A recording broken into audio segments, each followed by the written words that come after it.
Mahalagang paalala, ang lahat ng mga balitang aking inihahayag ay hindi sa akin mismo nanggaling. Ito ay galing sa mga source ng Aldab Nation sa iba't ibang social media platform. Ako ay tagapaghatid lamang at nagbibigay ng komento. Magandang araw mga Aldab Nation! May panibago na naman po akong update para sa inyong lahat. Pero bago natin ito umpisahan ay huwag niyo munang kalimutan na mag-subscribe sa aking YouTube channel at i-click mo na rin ang katabing bell button para maging updated ka sa mga latest videos na i-upload ko. At kapag umabot na ng 100,000 subscribers ang aking channel, ay may sorpresa ako para sa inyong lahat. Alam kong excited na kayo, kaya naman ngayon, umpisahan na natin ang ating kwentuhan. Ang pag-uusapan natin ngayong araw na ito kung saan nakatikim raw kay Meng ang isang starlet na pilit idinidikit ng network kay Alden dahil ang starlet daw na ito ay nagpunta sa resto ni Alden ngunit hindi pinalampas ni Meng. Nagawa nga raw ito ni Meng sa galit. Kaya naman ang sabi ng ilang mga netizens, ganito raw pala katapang si Meng, gaya gaano nga ba ito katotoo at may sapat nga bang ebidensya ang makakapagpatunay rito at sino ang tinutukoy na starlet? Yan po ang ating aalamin at pag-uusapan ngayong araw na ito. Pero bago yan ay bibitinin ko muna kayo ng kaunting-kaunti lamang kung saan magbasa muna tayo ng mga nakakatuwang post ni my name is Theo01 sa Twitter. Kaya naman wag na natin patagalin pa. Sabi niya sa kanyang tweet, nakakatulog na mahimbing si Daddy. Pagkaakap si Mimi, mas lalo yang makakatulog na mahimbing paggaling sa magdamagang sisiraan. Kung si Daddy lang ang masusunod, nako walang tulugan kahit hinang-hina ng kalaban. Kinabukasan naman siya rin naman ang nag-aasikaso sa lahat. Pati paliligo ni Mimi nakahanda na. Love, naihatid ko ng mga bata. Sleepy ka pa? Maaga pa naman. Cuddle-cuddle muna tayo. Wala ka bang work pa? Mamaya pa sasamahan mo ko. Eat ka na, sabay na tayo. Huwag kang dumantay pa. Bigat-bigat mo. Mas okay yung nakadagan kesa nakadantay. Oo, nanggigigil ako sa'yo. Aray I love you so much, ma. May mga oras na gustong masolo ni Daddy ang buong atensyon ni Mimi.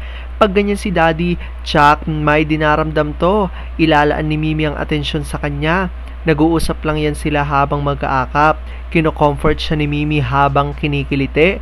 Hindi talaga pwedeng mawala yung harot hanggang sa okay na ang pakiramdam ni Dad. Alam kong tuwan-tuwa ako kay sa ating binasa, pero ngayon ay pag-uusapan na natin ang ating main topic. Oops! Wait lang, saglit lang to. May ipapaalala lang ako para sa mga bago pa lang sa aking channel. Huwag niyong kalimutan na mag-subscribe sa aking YouTube channel at i-click niyo na rin ang notification bell para lagi kayong updated sa mga latest videos na i-upload ko at para maging parte na rin kayo ng aking Fanatics channel family. Well, alam kong super excited na kayo sa ating kwentuhan, kaya naman dumako na tayo sa ating main topic. Gaano nga ba katotoo nakatikim raw kay Meng ang isang starlet na pilit idinidikit ng network kay Alden? Nang magpunta nga raw sa resto ni Alden, ang starlet na ito ay hindi pinalampas ni Meng ang pagkakataon at nagawa ito sa galit. Ganito pala katapang si Meng. Sino nga bang starlet na ito? Gaano ito katotoo? At may sapat nga ba ebidensya ang makakapagpatunay rito?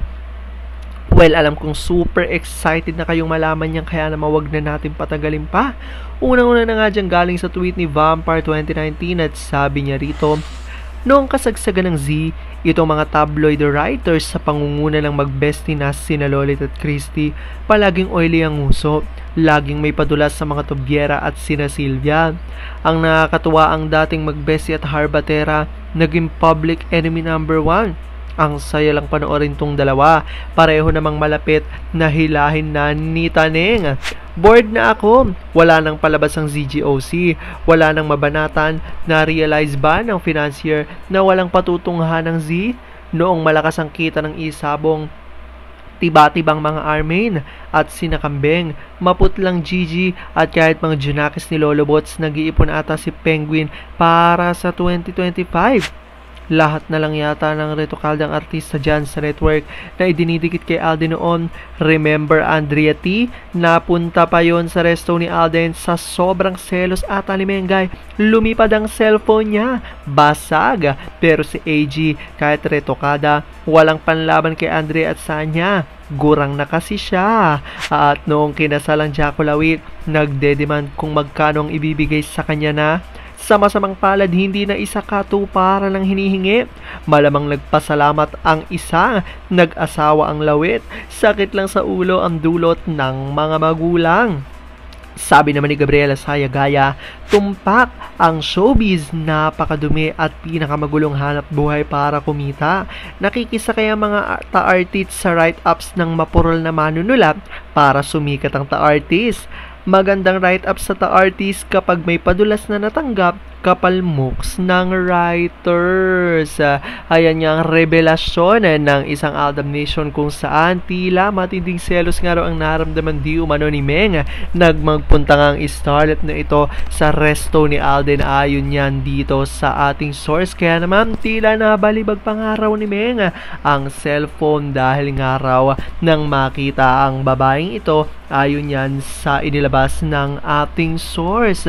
Dahil dito makikita nyo naman maraming Aldab Nation patuloy talagang naniniwala at kumakapit na darating ang tamang panahon na aamin na rin sina Alden at Meng sa kanilang di umano'y tunay na relasyon. Alam kong dahil dito marami sa inyo mas lalo ngayong kumakapit at naninindigan na Aldab nature is real, pero sabi nga natin na kahit na ano pa man na magdesisyon ni Alden at Meng sa kanilang buhay, kailan at buhay pag-ibig, kailangan natin sila suportahan at kailangan natin itong tanggapin ng buong buo dahil yon ang kanilang deserve.